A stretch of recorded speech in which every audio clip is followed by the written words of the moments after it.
नमस्कार मित्रों। मैं आपका मित्र दीपक तनेजा आप सभी का स्वागत करता हूं आपके सबसे लोकप्रिय चैनल योर कार पर। मित्रों, आज हम एक ऐसा विषय जिस पे मुझे पूर्ण विश्वास है कि अभी तक किसी ने कोई वीडियो नहीं बनाया है, और हमारे सामने कुमार साईं प्रीतम जी बैठे हैं। इनकी विशेषता ही यही है कि वो सभी विषय ऐसे लेते हैं जिन पे कभी किसी ने कोई वीडियो नहीं बनाया, लेकिन हमारी आवश्यकता बहुत जबरदस्त होती है उस विषय की। उसे समझना, उसको देखने का तरीका समझना, ऐसा वो सभी के लिए सहज रूप से बताने का काम करते हैं। तो मैं आप सभी के सहयोग से उनका स्वागत करता हूँ। नमस्कार कुमार साई प्रीतम जी, आपका स्वागत है। नमस्ते सर। हमारी आज की जो टॉपिक है वो एम्प्यूटेशन के ऊपर है। अगर मैं सरलता से आपसे बोलूं तो हम जब कभी भी न्यूज़पेपर पढ़ते हैं या फिर टेलीविज़न देखते हैं, न्यूज़ चैनल, तो अक्सर रोज ऐसे न्यूज़ आते रहते हैं कि कहीं पे एक्सीडेंट हो गई, ट्रेन एक्सीडेंट हो या बस एक्सीडेंट हो, तो किन्हीं की जो हमारे हाथ या पैर हो वो कट के अलग हो गए, या फिर कोई मेजर डिजीज या इलेक्ट्रोक्यूशन के वजह से हमारे जो लिम्स हैं वो सेपरेट हो गए। ये जो सर्जिकल रिमूवल होता है लिम्स को, इसको एक टर्म बोला जाता है एम्प्यूटेशन। आज हम इसी एम्प्यूटेशन यानी कि अंग विच्छेदन के ऊपर एक डिटेल्ड चर्चा इस वीडियो में करने वाले हैं। ये हमारी कंटेंट है। सबसे पहले देखेंगे कि लिम्स क्या होता है, फिर देखेंगे एम्प्यूटेशन क्या है, फिर एम्प्यूटेशन के रीजन्स क्या क्या हैं, इसके वेरियस रीजन से, सिर्फ एक्सीडेंट से नहीं, दूसरे रीजन से भी एम्प्यूटेशन करनी पड़ती है। फिर हम एस्ट्रोलॉजिकल पैरामीटर देखेंगे कि क्या क्या एस्ट्रोलॉजिकल रीजनिंग या कॉम्बिनेशन की वजह से ये दिक्कत हमको आती है। फिर हम चार एग्जाम्पल लेंगे और चार डिफरेंट डिफरेंट मेथड से इसको सॉल्व करेंगे। पहले देखेंगे इलेक्ट्रोक्यूशन पे, फिर कार एक्सीडेंट पे, फिर पोलियो पे, और फिर डायबिटीज पे, और लास्ट में देखेंगे एम्प्यूटेशन रिलेटेड अगर कुछ प्रॉब्लम कुंडली में हो तो उसको एस्ट्रोलॉजिकली कैसे हम सॉर्ट आउट करें। तो देखिए, सबसे हम लिम्स के ऊपर सबसे पहले बात करते हैं। ह्यूमन बॉडी है, हम इसको सीधा सीधी तीन हिस्सों में बांट देते हैं। नेक का जो ऊपर वाला हिस्सा रहा, हेड, नेक से लेकर कमर तक ये रहा ट्रंक, दो हिस्से बने।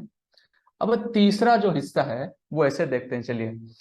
ट्रंक से जॉइंट होके नीचे वाला पार्ट जो कि थाई से लेके टो तक है, फिर शोल्डर से लेके आर्म तक है। ये जो बाहर निकला हुआ पार्ट है जो कि फ्री मूवमेंट आपको अलाउ करता है, जैसे कि वॉकिंग हो गया, रनिंग हो गया, किसी चीज को पकड़ना हो गया, क्लाइंबिंग, इन सब डे टू डे एक्टिविटी में जो यूज होता है, इसको बोलते हैं लिम्स। आज हम इसी लिम्स के बारे में और इसकी जो एम्प्यूटेशन है उसके बारे में ही पढ़ने वाले हैं। ये जो लिम्स हैं ये मेनली दो सेक्शन में डिवाइड किए गए हैं, एक है अपर लिम्ब, दूसरा है लोअर लिम्ब। देखिए, ये जो लेफ्ट वाला फिगर है ये अपर लिम्ब का है, राइट वाला फिगर है लोअर लिम्ब का है। अपर लिम्ब में हमारा shoulder, shoulder joint, arm, elbow joint, four arm, wrist joint, hand और फिंगर्स आ जाते हैं। वैसे ही अगर हम लोअर लिम्ब की बात करें तो इनमें हमारा pelvis, hip joint, thigh, knee joint, leg, ankle joint, foot and हमारे टोज इसके अंतर्गत आ जाते हैं। अब एम्प्यूटेशन क्या है? अगर मैं सरलता से बोलूं तो एम्प्यूटेशन का अर्थ है एक सर्जरी जिससे लिम्ब का एक पार्ट या फिर एंटायर लिम्ब को बॉडी से अलग कर दिया जाता है। ऐसा क्यों किया जाता है? One of the most common इसका रीजन ये है कि अगर कोई घाव बना है मगर वो घाव अच्छे से रिकवर नहीं हो पा रहा हो, वो घाव हील ही नहीं हो रहा, तो क्या होता है, बाहर के जो जर्म्स है वो अट्रैक्ट होते हैं बॉडी के अंदर। वंस जर्म्स बॉडी के अंदर घुस गए फिर वो डिफरेंट बॉडी पार्ट्स को फैल जाते हैं और उस पे मल्टीप्लाई होके एक हेल्दी ऑर्गन को डिस्ट्रॉय कर देते हैं। तो मोस्ट ऑफ द केसेस में किसी भी तरह का घाव, क्या ताकि वो एक्सीडेंट की वजह से हो या फिर कोई भी अंदरूनी घाव अगर रिकवर ना हो, हील ना हो, तो जर्म्स को उसी जगह पे ही कैद करके उसको स्प्रेड को रोकने के लिए ही एम्प्यूटेशन यानी कि सर्जिकल रिमूवर ऑफ लिम्स की जरूरत हमको आ जाती है। ये जो सर्जिकल रिमूवल ऑफ लिम्स होता है ये specially above the knee imputation होता है या फिर बिलो द नी इम्प्यूटेशन होता है, फुट या फिर टोज को इम्प्यूटेशन किया जाता है, वैसे ही अगर अपर लिम्स की बात करें तो आर्म, हैंड या फिर फिंगर की एम्प्यूटेशन की रिक्वायरमेंट हमको आ जाती है। अब देखते हैं रीजन्स फॉर एम्प्यूटेशन। सबसे पहले देखिए, नंबर 1 पे लिखा है कैंसरस ट्यूमर्स इन लिम्स। एक वर्ड है सरकोमा। ये क्या है देखिए, बोन्स है, और बोन से रिलेटेड जो कनेक्टिव टिश्यूज हैं जैसे कि फैट, मसल, ब्लड वेसल हो गया या फिर नर्व्स हो गया, तो इनमें क्या होता है कि एक कैंसरस ट्यूमर ग्रो होने लगता है। अगर कैंसरस ट्यूमर ग्रो हो गया, जरूरत से ज्यादा अगर साइज मेलिगेंट ग्रोथ हो गया, तो क्या होगा, कैंसर सेल्स वहां पे ब्रेक होके ब्लड और लिम्फेटिक नोड के थ्रू दूसरे बॉडी पार्ट्स को प्रोपागेट होके हेल्दी ऑर्गन को डैमेज कर देते हैं, जिसके वजह से सरकोमा अगर किसी में डेवलप हो रहा है तो वहां पे एम्प्यूटेशन की रिक्वायरमेंट उस बॉडी पार्ट को आ जाती है। दूसरा है न्यूरोमा। अब न्यूरोमा क्या है देखिए, नर्व है, हमारे जो ब्लड वेसल्स हैं, तो उनमें क्या होता है कि नर्व में बीच बीच में अगर कोई एक्सेसिवली स्ट्रेच हो जाए या फिर किसी तरह क्रश हो जाए या फिर इंजरी हो जाए, तो ये अपने आप रीजेनरेट होने की प्रोसेस शुरू कर देता है। अगर कितने परिमाण में रीजेनरेट होगा इसको अगर पता है तो ठीक है, रीजेनरेट होके वहीं पे रुक जाएगा। अगर वो कोई टारगेट ही नहीं रखा है, रीजेनरेट होता जा रहा है, तो एक non cancerous ball shaped tumour या फिर मास जो है वो नर्व के थ्रू ग्रो होने लगता है। इसको बोलते हैं न्यूरोमा। न्यूरोमा होने की वजह से क्या है कि उस जगह पे नमनेस से आ जाती है या फिर बहुत ही ज्यादा दर्द होने लगता है, और धीरे धीरे चूंकि ब्लड फ्लो की ऑब्स्ट्रक्शन की वजह से वो जगह धीरे धीरे टाइट होके सड़ना शुरू हो जाता है। तीसरे में है गैंग्रीन। गैंग्रीन एक बहुत ही डिफिकल्ट सिचुएशन है, डिफिकल्ट डिजॉर्डर है मैं अगर बोलूंगा तो। इसमें क्या होता है, लिटरल मीनिंग है कि टिश्यू का डेथ हो जाना, किसी भी तरह कोई इलनेस हो या फिर इंजुरी हो पर इन्फेक्शन की वजह से अगर एक टिश्यू को ब्लड फ्लो ना हो पाए तो वो न्यूट्रिएंट्स रिसीव नहीं कर सकता। अगर वो न्यूट्रिएंट्स रिसीव नहीं कर पाएगा वो तो धीरे धीरे धीरे धीरे सड़ने लगेगा। जब वो धीरे धीरे धीरे धीरे सड़ने लगेगा तो पहले वो ग्रीन हो जाएगा, फिर ब्लैक हो जाएगा, और इन्फेक्शन चारों ओर हमारे बॉडी में प्रोपागेट होकर हमको जान से भी मार सकते हैं। इसका वजह से गैंग्रीन एक बहुत ही डेंजरस हम डिजॉर्डर हम बोल सकते हैं, और ये स्पेशली हमारे जो हैंड्स और फीट में पाए जाते हैं। चौथा है पेरिफेरल आर्टेरियल डिजीज, जिसको पीएडी भी बोलते हैं। देखिए, आर्टरी, धमनियां, जब कभी भी फैट्स जैसे कि कोलेस्ट्रॉल हो गया या और कोई फैट हो गया जिसको प्लेक भी बोलते हैं, वो अगर इन धमनियों की इनर वॉल में डिपॉजिट होना शुरू हो जाते हैं तो ब्लड सही मात्रा में फ्लो नहीं हो पाता। अगर जरूरत से ज्यादा प्लेक डिपॉजिट हो गया तो वह क्या करेगा, हमारे लिम्स को प्रॉपर सर्कुलेशन वहां पे रुक जाएगा। अगर सर्कुलेशन रुक गया तो वहां अगर कोई चोट लग जाती है गंभीर वाली, तो रिकवर होने में टाइम लग जाएगा। अगर चोट रिकवर होने में टाइम लग जाएगा तो वो धीरे धीरे सड़ने लगेगा, and which will again require the process of amputation to cut off that damaged tissue from the body. एक है ट्रोमाटिक एम्प्यूटेशन। ट्रोमाटिक एम्प्यूटेशन बेसिकली क्या है, नाम से ही पता चल रहा है ट्रोमा।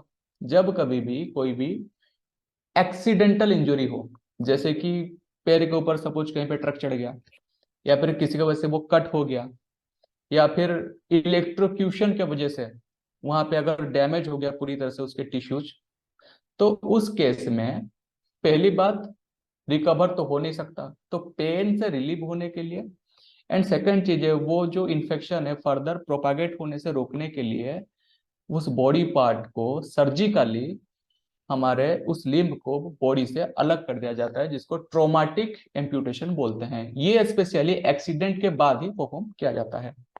छठे नंबर पे diabetes. It is the most common type of amputation, diabetic amputation. ये क्यों होता है देखिए, it is related to peripheral arterial disease.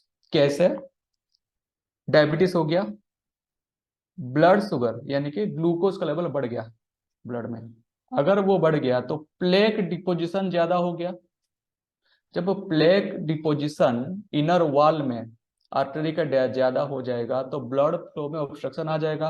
अब ये क्या होता है, अगर हमारा पाँव है, ठीक है, पाँव में इंजरी हुई गंभीर वाली, ब्लड सर्कुलेशन अच्छे से हो नहीं पा रहा है, तो वो इंजरी हील होने में टाइम लग जाएगा। जब हील होने में टाइम लग जाएगा तो वो इन्फेक्शन धीरे धीरे ब्लड के थ्रू चारों ओर फैलने लगेगा और बाकी जो हमारे ऑर्गन्स है, हेल्दी ऑर्गन्स, उसको डैमेज करने लगेगा, जिसका वजह से डायबिटीज का वजह से भी due to peripheral arterial disease हमारे एम्पुटेशन की रिक्वायरमेंट आ जाती है। अब यहाँ तक थी हमारी थोड़ी सी जनरल जानकारी। अब थोड़ी सी एस्ट्रोलॉजी के ऊपर भी देखते हैं क्या है। देखिए, सबसे पहले सूर्य को देखेंगे। पहली बात, सूर्य जनरल हेल्थ है। फिर जब कभी भी किसी भी तरह का फायर एक्सीडेंट हो, फायर जहां पे जुड़ जाए वहां पे सन और मार्स की भूमिका रह जाती है, इसके लिए सन इंपॉर्टेंट है। फिर देखेंगे मार्स, मसल्स, सर्जरी और every type of accident, sudden accident को मार्स से देखा जाएगा।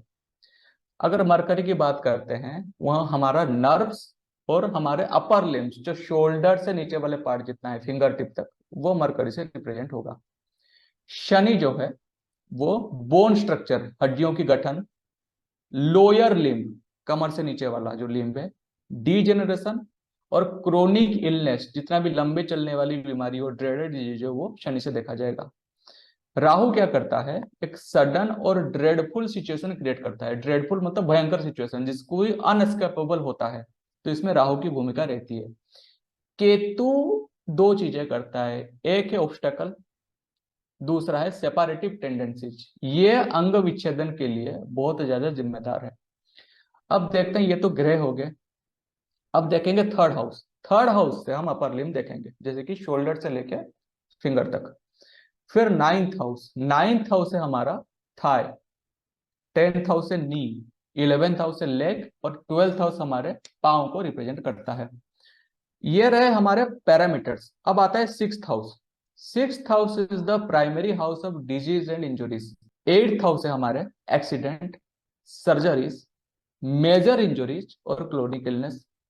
और 12th हाउस जो है हमारा एवरी टाइप ऑफ लॉस होता है नेटिव के लिए। तो ये जो सन से लेकर 12th हाउस तक जो ब्लैक कलर के अल्फाबेट में लिखा गया है, ये प्राइमरी पैरामीटर्स हैं। अगर इन पैरामीटर्स में मल्टीपल एप्लीकेशंस आ जाएं तो क्या होता है, त्रिक भावों के स्वामियों को द्वारा या फिर एनिमिकल प्लैनेट्स के द्वारा, तो एम्प्यूटेशन की पॉसिबिलिटी बढ़ जाती है। एग्जाम्पल से शुरू करते हैं। पहला एग्जाम्पल है इलेक्ट्रोक्यूशन। मेल नेटिव है, बर्थ डिटेल्स दे दिया गया है, नाम से ट्रू लहरी, लगन है 11 डिग्री 22 मिनट एक्वेरियस। इनको क्या हुआ था, 13 सितंबर 1972 में एक्सीडेंटली जब ये काम कर रहे थे तो एक लाइव वायर को टच कर दिया था, जिसका वजह से इनकी पूरी हाथ जो है वो जल गई थी, जिसका वजह से पूरा हाथ नष्ट हो जाने की वजह से इसको एम्पुटेशन की रिक्वायरमेंट आ गई थी। इसको हम पराशरी सिस्टम विद विंशोत्तरी दशा से देखेंगे कैसे सॉल्व होता है। सबसे पहले हम देखेंगे लगन को, क्योंकि रिप्रेजेंट्स ओवरऑल हेल्थ। लगन का स्वामी लगन से छठे भाव में है, एक पाप ग्रह के साथ बैठा है, शत्रु राशि में है, तो लगन पीड़ित है। दूसरी बात, ये जो एक्सीडेंट हुआ, जल गया, हाथ जल गया, जलने का काम कौन करता है, सूर्य।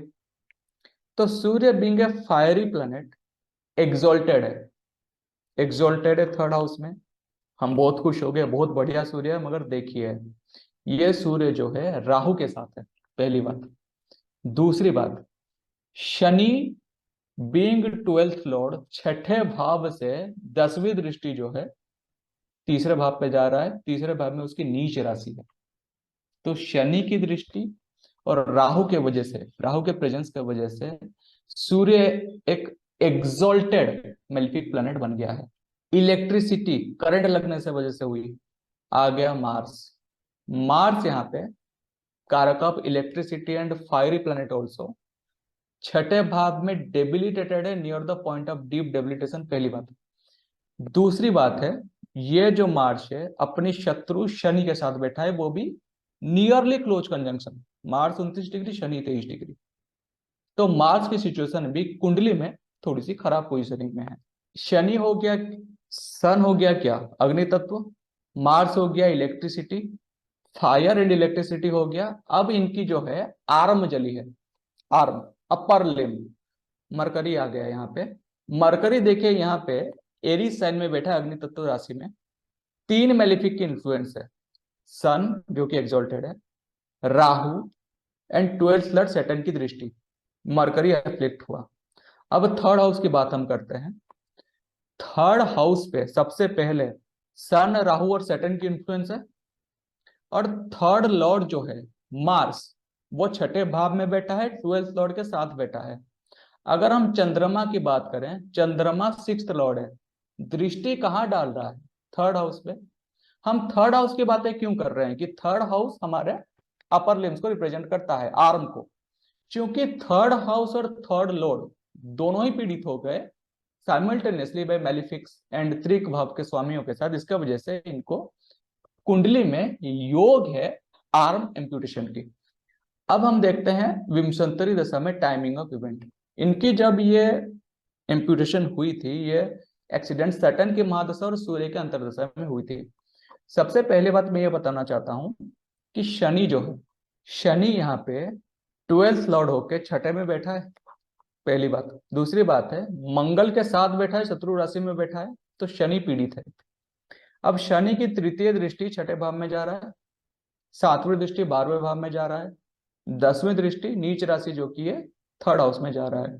तो शनि जो है 6, 8, 12 को कनेक्ट कर रहा है अपने महादशा में। अब देखते हैं सूर्य को। सूर्य यहाँ पे सबसे पहले मारक है, मारक होके थर्ड हाउस में एग्जॉल्टेड है। अब थर्ड हाउस में किसके साथ बैठा है? एट्थ लॉर्ड मरकरी के साथ बैठा है। एट्थ हाउस क्या दिखाता है? क्या दिखाता है एट्थ हाउस? सर्जरी। फिर देखिए, यही सूर्य चंद्रमा से डायरेक्ट एस्पेक्ट इसको मिल रहा है। चंद्रमा यहाँ पे क्या है? सिक्स्थ हाउस, जो कि primary house of disease injuries है। यही सूर्य को छठे भाव से शनि की 10वीं दृष्टि जा रही है, तो 12वां भाव भी जुड़ रहा है। और जले पे नमक छिड़कने जैसा राहु जो है, ये एग्जल्टेड सूर्य को पूरी तरह से निगल रहा है, जिसके वजह से राहु के वजह से सूर्य की जो मेलिफिक इफेक्ट है, जलने वाला जो काम है, वो वृद्धि पा रहा है, जिसके वजह से शनि की महादशा और सूर्य के अंतरदशा में इनको इलेक्ट्रिक्यूशन के वजह से, हाथ जल जाने की वजह से एम्प्यूटेशन रिलेटेड प्रॉब्लम से गुजरनी पड़ी थी। अब एग्जांपल 2 देखते हैं। यह है कार एक्सीडेंट। फीमेल नेटिव है, बर्थ डिटेल्स दे दिया गया है। आई नाम से ट्रू लहरी, लगन है 26 डिग्री टोरस, 1983 16 मार्च में केतु की महादशा और केतु की अंतरदशा में इनको कार एक्सीडेंट के वजह से एक हाथ और एक पैर कट के अलग हो गए थे। इसको हम मीना नाड़ी से सॉल्व करेंगे। कैसे करना है देखिए, सबसे पहले योग चेकिंग करते हैं। मार्स एक्सीडेंट का कारक है। अगर मार्स पीड़ित होता है तो गंभीर एक्सीडेंट होते हैं, पहली बात। मार्स टोरस लगन के लिए 7th एंड 12th लॉर्ड है। 7th भाव क्या है? मारक। 12th भाव क्या है? लॉस। तो बिंग 7th एंड 12th भाव का स्वामी बैठा कहाँ है? दूसरे मारक, सेकंड भाव में बैठा है, अष्टम को दृष्टि दे रहा है, पहली बात। अब मीना नाड़ी में हम नक्षत्र पे फोकस करते हैं। मार्स जो है यहाँ पे 12 डिग्री जेमिनी आर्द्र नक्षत्र में है, यानी कि राहु के नक्षत्र में। एट द सेम टाइम वो राहु के साथ कंजंक्शन में भी है, तो मंगल पूरी तरह से राहु से पीड़ित है, जो कि एक्सीडेंट का योग फॉर्मेशन कर रहा है। दूसरी बात, राहु खुद एक ड्रेडफुल और सडन सिचुएशन क्रिएट कर देता है। राहु 8 डिग्री जेमिनाई खुद अपने ही आर्द्र नक्षत्र में है। किसके साथ बैठा है? सिक्स्थ लॉर्ड शुक्र के साथ बैठा है।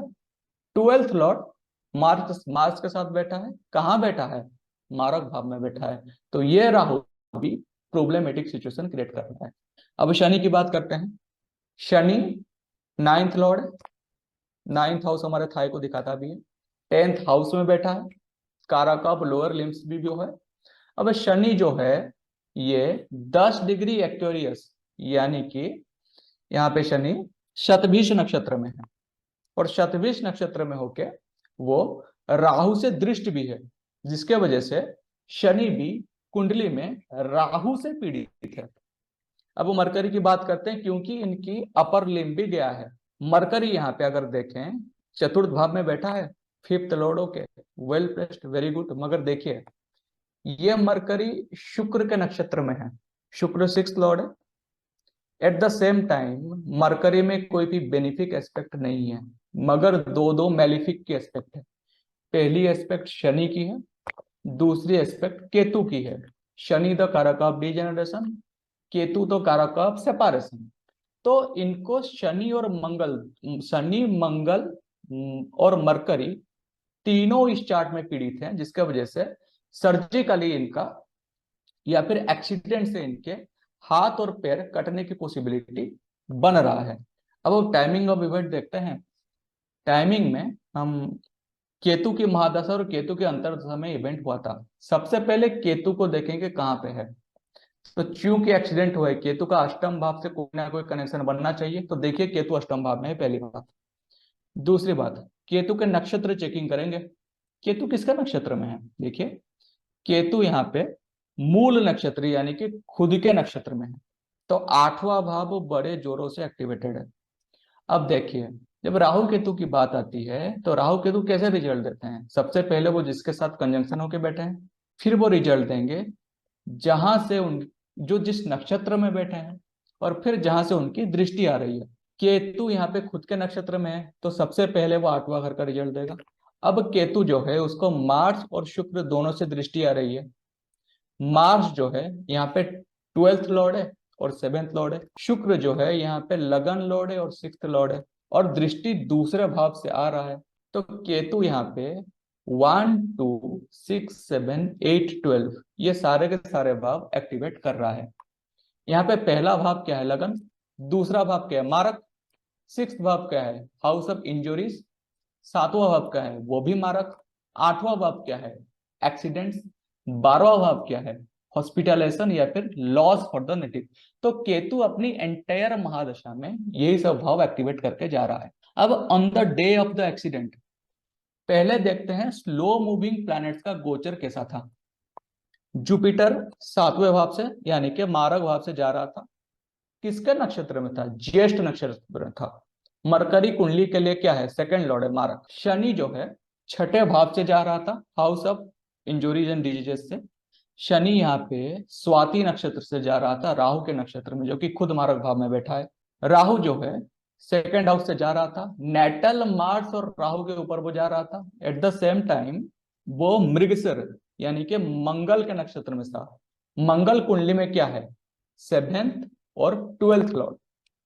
केतु जो है वो 8th हाउस से जा रहा था और अपने ही मूल नक्षत्र से जा रहा था, और केतु नेटल पोजीशन में भी 8th हाउस में है।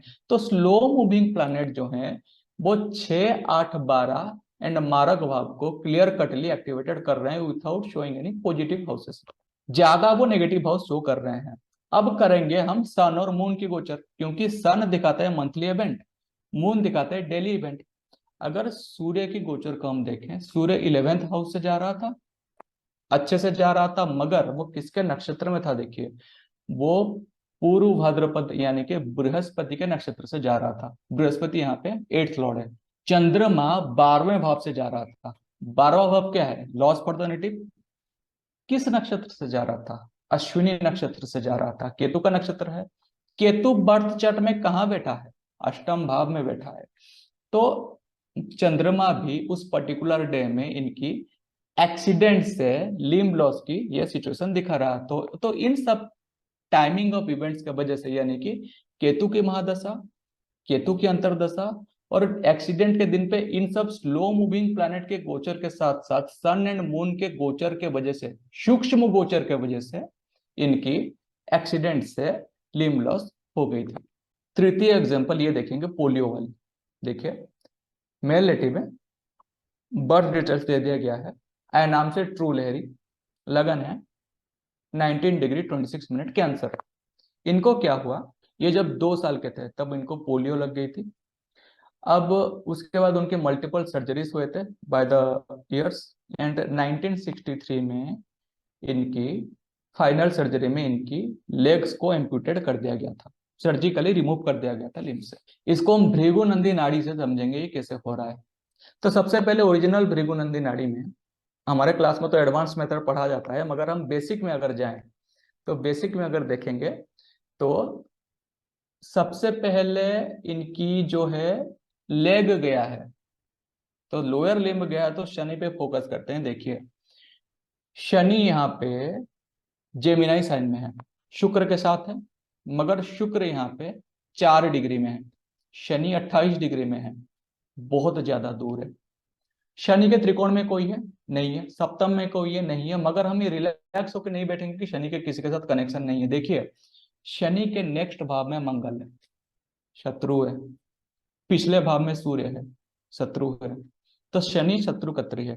एट द सेम टाइम मंगल एक पाप ग्रह है, सूर्य पाप ग्रह है, राहु जो शनि के पिछले भाव में बैठा है वो भी पाप ग्रह है।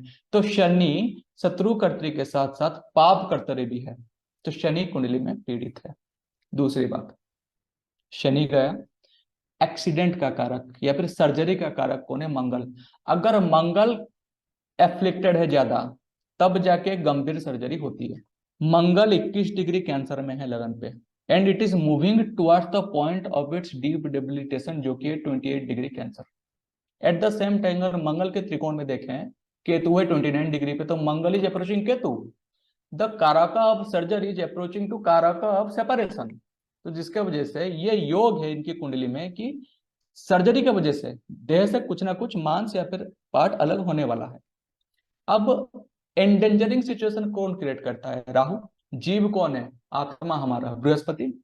अब देखिए बृहस्पति जो 25 डिग्री में है, राहु 29 डिग्री में है, बृहस्पति राहु त्रिकोण में है, तो ये नेटिव को लाइफ एंडेंजरिंग सिचुएशन क्रिएट करने की पॉसिबिलिटी या योग बर्थ चार्ट में दिखा रहा है।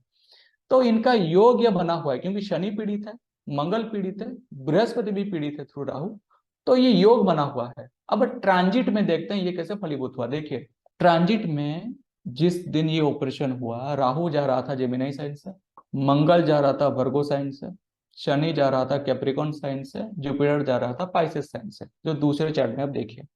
अब हम क्या करते हैं, ट्रांजिट में ये जो प्लैनेट्स हैं इनको लाके इनको प्रोजेक्ट करते हैं नेटल चार्ट में, तो हमारा तीसरा चार्ट बनेगा। तब projection of transit planets on the natal chart. देखिए सबसे पहले देखेंगे बृहस्पति जो कि जीव कारक है, ट्रांजिट का बृहस्पति नेटल चार्ट के मार्स और केतु के त्रिकोण में है, तो नेटिव का जो है उस टाइम पे सर्जरी से सेपरेशन दिखा रहा था, पहली बात। दूसरी बात, मंगल को कहते ट्रांजिट का मंगल नेटल बृहस्पति के ऊपर से गोचर कर रहा था, त्रिकोण में कौन था? राहु था, जो कि एक बिगर टाइप ऑफ सर्जरी दिखा रहा था। तीसरे में आते हैं शनि, क्योंकि लोअर लिम्ब गया है। अब शनि को अगर देखें, शनि उसी राहु के त्रिकोण में था। अगर राहु के गोचरीय स्थिति को देखें तो गोचर का राहु जेमिनी साइन में नेटल सटन के ऊपर से जा रहा था। तो हमको भृगु नंदी नाड़ी से इतना ज्यादा दिमाग न लगाते हुए सिंपली योग और सिंपली ट्रांजिट से हमको क्लियर कटली दिख रहा है कि इन भाई साहब का सर्जिकल रिमूवल ऑफ लिम्स इस ट्रांजिट में इस योग के बदौलत होने वाला है। तो इसीलिए भृगु नंदी नाड़ी is one of the efficient system of predicting the things. और अभी भी हमारी एक भृगु नंदी नाड़ी की एडवांस बैच शुरू हो चुकी है, तो अगर जिनको इंटरेस्ट है भृगु नंदी नाड़ी सीखने में, ये टेक्निक सीखने में, तो वो ये ज्वाइन कर सकते हैं। अब देखिए चौथा एग्जाम्पल ये है डायबिटीज की वजह से एम्प्यूटेशन। मेल नेटिव है एंड नाम से ट्रू लहरी, बर्थ डिटेल्स दे दिया गया है, लगन है 22 डिग्री 35 मिनट लिब्रा, उस दिन की तिथि जो है शुक्ल दशमी है, और दग्ध राशि लियो एंड स्कॉर्पियो है। हमारे इस चैनल में तिथि के ऊपर ही, पंचांग के ऊपर ही और एक कोर्स शुरू होने वाला है, तो उसमें भी आप ले सकते हैं पार्टिसिपेशन। देखिए तो चलिए टॉपिक फिर से शुरू करते हैं। इनको जो प्रॉब्लम हुई थी 19 दिसंबर 2001 में, इससे पहले तो उनको डायबिटीज था प्रोलॉन्ग पीरियड के लिए, मगर 19 दिसंबर 2001 में इनको डायबिटीज की वजह से अपनी जो लेफ्ट फुट है वो सर्जिकली रिमूव करना पड़ा था बॉडी से। इसको हम जेमिनी सिस्टम विथ पराशर दशा से सॉल्व करेंगे कैसे ये हो रहा है। देखिए सबसे पहले क्योंकि जेमिनी सिस्टम हम यूज कर रहे हैं, 7 चर कारक प्लैनेट को डिग्री वाइज डिसेंडिंग ऑर्डर में लिख देंगे। सबसे हाईएस्ट डिग्री है आत्मकारक वीनस, फिर आएगा नेक्स्ट हाईएस्ट डिग्री जो कि अमात्य कारक वो है मरकरी, थर्ड हाईएस्ट डिग्री भातृकारक जो है मार्स, फोर्थ हाईएस्ट डिग्री मातृकारक है जुपिटर, फिफ्थ हाईएस्ट डिग्री पुत्र कारक है सन, सिक्स्थ हाईएस्ट डिग्री ज्ञाति कारक है शनि, और सेवेंथ हाईएस्ट डिग्री जो कि लीस्ट डिग्री है जो मून वो दारक कारक है। यहाँ पे राहु केतु को हम नहीं लेंगे। सबसे पहली बात हमको इसमें 3 चार्ट देखना पड़ेगा, एक है लगन चार्ट, फिर D9 चार्ट जो कि नवांश चार्ट है, फिर षष्ठांश चार्ट जो कि D6 चार्ट है। पहले लगन चार्ट पे आते हैं। लगन चार्ट में सबसे पहले हमको इनकी क्या हुई थी, एम्प्यूटेशन की वजह से फुट रिमूवल हुई थी, लोअर लिम्स। तो शनि और मंगल की किसी ना किसी तरह इनकी राशि दृष्टि से कनेक्शन बनना चाहिए। और शनि यहाँ पे ज्ञाति कारक भी है। देखिए, जब कभी भी आपको कुंडली में शनि ज्ञाति कारक मिलता है तो उनको लॉन्ग टर्म डिजीज होने की पॉसिबिलिटी उस कुंडली में बढ़ जाती है। देखिए, इनको डायबिटीज हुआ था लॉन्ग टर्म के लिए, क्योंकि शनि इज द ज्ञाति कारक प्लैनेट। अब देखिए, शनि लगन चार्ट में, पहले चार्ट पे देखिए, शनि लगन कुंडली में सेजिटेरियस साइन में बैठा है। अब सेजिटेरियस साइन एक द्विस्वभाव राशि है, तो वो बाकी के सारे द्विस्वभाव राशियों से उसको दृष्टि मिलेगी। मंगल जेमिनी साइन में है, तो शनि और मंगल की यहाँ पे राशि दृष्टि वाइज पर अक्सर कनेक्शन बन रहा है। तो इनको ये जो सर्जरी के रिलेटेड लोअर लिम्ब को थोड़ी सी खतरा रह रहा है, हम मान के चल सकते हैं। हमने पिछले स्लाइड में देखा लगन कुंडली में ये जो थोड़ा सा शनि और मंगल के बीच कनेक्शन। अब हम क्या करेंगे, 3 चार्ट लेंगे। देखिए, पहले लगन कुंडली में हम आत्मकारक ग्रह किस राशि में बैठा है उसको देखेंगे, उसको लगन बना देंगे तो आत्मकारक चार्ट बन जाएगा। दूसरा चार्ट लेंगे D9 चार्ट, यानी कि नवांश चार्ट में आत्मकारक ग्रह किस राशि में बैठा है, उसको अगर D9 में लगन बना देंगे तो वो शोआंश चार्ट बन जाएगा। अब वही आत्मकारक ग्रह D6 चार्ट में किस राशि में बैठा है, उसको अगर घुमा के D6 का लगन बना दें तो वो D6 चार्ट का सोअंश चार्ट बन जाएगा। अब तीनों चार्ट में देखते हैं कैसे हम चेकिंग करेंगे। सबसे पहली बात, आत्मकारक चार्ट को अगर देखेंगे लगन कुंडली पे, आत्मकारक के साथ केतु बैठा है, एक मैलिफिक प्लैनेट। अब अगर हम छठे भाव को देखेंगे, छठे भाव में पाइसेस साइन है। पाइसेस साइन यहाँ पे एम्प्टी साइन है। अब जब कभी भी एम्प्टी साइन हम देखेंगे तो वहां पे किस भाव का आरूढ़ आ रहा है, ये जो आरूढ़ वगैरह सब कॉन्सेप्ट है, मैंने डिकोडिंग चरदशा योरकाल चक्र चैनल पे, हमारे इस चैनल पे एक वीडियो है, आप वो देख के समझ सकते हैं मैं वो क्या बोल रहा हूँ। आरूढ़ यहाँ पे अष्टम भाव का आरूढ़ पाइसेस साइन पे है। दूसरी बात है, पाइसेस साइन से दूसरे द्विस्वभाव राशियों से वहां पे दृष्टि मिल रही है। तो दूसरे द्विस्वभाव राशियों में से एक दृष्टि मिल रहा है मंगल को, दूसरे मिल रहा है शनि से। शनि यहाँ पे ज्ञाति कारक प्लैनेट है। कुंडली में ज्ञाति कारक प्लैनेट 6, 8, 12 का सिग्निफिकेशन कैरी करता है, जिसके वजह से लगन चार्ट में छठे भाव के साथ 6, 8, 12 भाव मिल जा रहा है। अब D9 चार्ट में आते हैं। D9 चार्ट में आत्मकारक जिस राशि में है उसको रोटेट करके हमने लगन बना दिया, तो D9 का सोअंश चार्ट मिल गया। अब सोअंश चार्ट के अगर लगन को देखेंगे तो आत्मकारक विनस एक नेचुरल मेलेफिक मंगल के साथ बैठा है, पहली बात। अब उसी D9 के सोअंश चार्ट में हम छठे भाव को देखेंगे। छठे भाव को अगर देखेंगे तो वहां पे स्कॉर्पियो साइन है। स्कॉर्पियो साइन से, स्कॉर्पियो साइन को एरिस साइन, कैंसर साइन और कैप्रिकॉन साइन से राशि दृष्टि मिल रही है। इनमें से एक प्लैनेट है राहु जो कि एरिस साइन में बैठा है, दूसरा प्लैनेट है शनि जो कि कैंसर साइन में बैठा है, बीइंग ए ज्ञाति कारक प्लैनेट। तो शोअंश चार्ट में भी लगन और छठा भाव पीड़ित दिख रहा है। अब देखते हैं हम D6 का सोअंश चार्ट। D6 चार्ट में आत्मकारक वीनस वर्गो साइन में था, तो वर्गो साइन को हमने लगन बना दिया। अब वो वही वीनस फिर से मार्च के साथ है D6 चार्ट में लगन पे। अब देखते हैं, एज पर द जेमिनी उपदेश सूत्र बाय संजय रथ जी, वहां पे ये एक सूत्र था कि अगर केतु षष्ठांश कुंडली में या फिर षष्ठांश के सोअंश कुंडली में छठे या आठवें भाव के साथ अगर कोई कनेक्शन बना दे एंड साइमल्टेनियसली अगर उसकी सोअंश चार्ट D9 में अगर बहुत ज्यादा पीड़ित हो और आत्मकारक चार्ट अगर बहुत ज्यादा पीड़ित हो, तो वो लिम्ब लॉस वाली सिचुएशन जनरेट कर सकती है। यहाँ पे देखिए, केतु जो है D6 का सोअंश चार्ट के अष्टम भाव में सीधा सीधा बैठ गया है। तो यहाँ पे हमको आत्मकारक चार्ट, D9 का सोअंश चार्ट और D6 का सोअंश चार्ट से अंग विच्छेदन वाली जो योग है वो हमको प्रेडिक्शन करने में एक हिंट हमको मिल रहा है। अब ये तो हमने पिछले स्लाइड में योग चेकिंग कर लिया। अब हम देखेंगे कि पराशर जी के जो ओरिजिनल चरदशा है वो कैसे इसको प्रेडिक्ट करता है। सबसे पहली बात, ये लियो की महादशा, कैंसर की अंतरदशा, पाइसेस के प्रत्यंतर दशा में हुआ है। लियो साइन यहाँ पे दग्ध राशि है इस कुंडली के लिए, और लियो साइन की दशा भी चल रही है। तो लियो साइन को हमने अभी लगन बना दिया तो दशा लगन की परमिशन आ गई।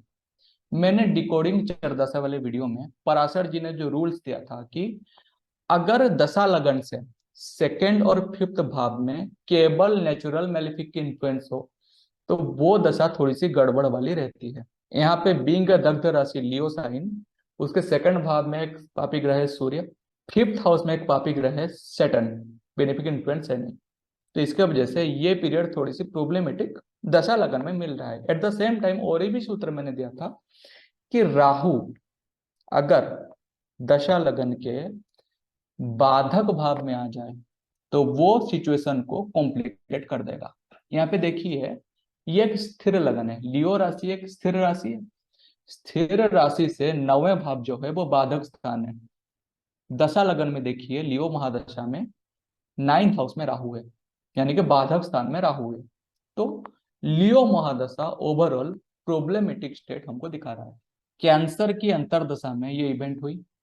अगर कैंसर की अंतरदशा की बात करें तो कैंसर साइन जो है लियो साइन की जो दशा लगन है उससे ट्वेल्थ हाउस में, यानी कि लॉस फॉर द लगन, and at the same time वो 12वें भाव के आरूढ़ को भी कैरी कर रहा है। बीइंग ए एम्प्टी हाउस, वो 12वें भाव को आरूढ़ कैरी करने के वजह से और लियो साइन से द्वादश में आने की वजह से लिम लॉस वाली सिचुएशन यहाँ पे इंडिकेट कर रहा है। वो पाइसेस की प्रत्यंतर दशा में देखते हैं। देखिए, पाइसेस साइन दशा लगन से 8वें भाव पे आ रहा है, पहली बात, 8वें भाव पे आ गया। दूसरी बात है, ये जो पाइसेस साइन है वो नेटल चार्ट में 6ठे भाव में है। एट द सेम टाइम वो नेटल चार्ट का जो अष्टम भाव है उसका आरूढ़ भी कैरी कर रहा है। तो पाइसेस प्रत्यंतर दशा में 8वां भाव और 6ठा भाव दोनों के दोनों जोरों से नेटल चार्ट के दोनों के दोनों जोरों से एक्टिवेट हो रहे हैं। एट द सेम टाइम अगर हम पाइसेस साइन को देखें तो ये द्विस्वभाव राशि है। तो इनको कहाँ कहाँ से दृष्टि मिल रहा है? जेमिनी साइन से, वर्गो साइन से एंड सेजिटेरियस साइन से। जेमिनी साइन में मार्स है, मार्स का स्थिर कारकत्व क्या है? सर्जरी। सेजिटेरियस साइन में क्या है? शनि, जो कि कारक ऑफ डी जनरेशन है लोअर लिम्ब से। एंड शनि और मंगल की दोनों की कनेक्शन पाइसेस साइन यानी कि 6ठा और 8वें भाव के साथ डायरेक्टली बाय राशि दृष्टि बन रहा है। डायबिटीज के वजह से कैसे फूड की एम्प्यूटेशन हुई, ये D1, D9 और D6 के सोअम्स चार्ट के साथ साथ पराशर जी की जो चर दशा है उसके थ्रू हमने इसको अभी एक डिटेल मैनर में डिस्कशन कर दिया। अब आते हैं रेमेडियल मेजर्स पे। देखिए, अगर आपकी कुंडली में शनि मंगल राहु ये सब किसी भी तरह परस्पर कनेक्टेड होकर पीड़ित अवस्था में है तो ये वाली सिचुएशन क्रिएट हो जाता है इम्प्यूटेशन वाली।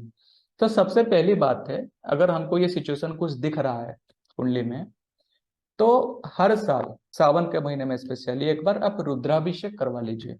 इससे आपके बड़े सारे जो मेलिफिक इफेक्ट ग्रहों के वो कट जाते हैं। दूसरी बात है, पंचमुखी हनुमान कवच रोज एटलीस्ट एक बार, चाहे वो सुबह हो या शाम हो, आपको पढ़ना है।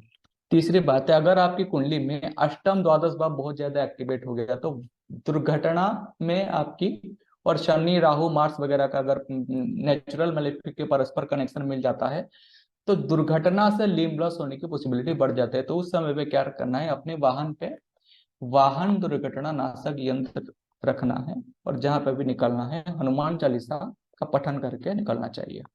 और चतुर्थ में ये बोलूंगा कि चैरिटी जो डोनेशन है एक बहुत बड़ी चीज है। हम चैरिटी किसको देना है? सबसे पहली बात है कि कुछ लोग लेजी बन जाता है चैरिटी की वजह से, तो हमको सबको चैरिटी नहीं देना है। जिस जो फिजिकली चैलेंज व्यक्ति उसको नेसेसिटी हो चैरिटी की, या फिर जो कोई भी एनजीओ हो या फिर नॉन प्रॉफिट ऑर्गेनाइजेशन हो जो कि फिजिकली चैलेंज्ड पीपल की बेटरमेंट के लिए काम करते हैं, उन ऑर्गेनाइजेशन में हम कुछ पैसा डोनेट कर सकते हैं as per hour capacity, so that कि उनकी ब्लेसिंग्स की वजह से हमारे ऊपर जो अंग विच्छेदन की जो योग है वो बहुत मात्रा में समाप्त हो सकता है। एक्सीलेंट।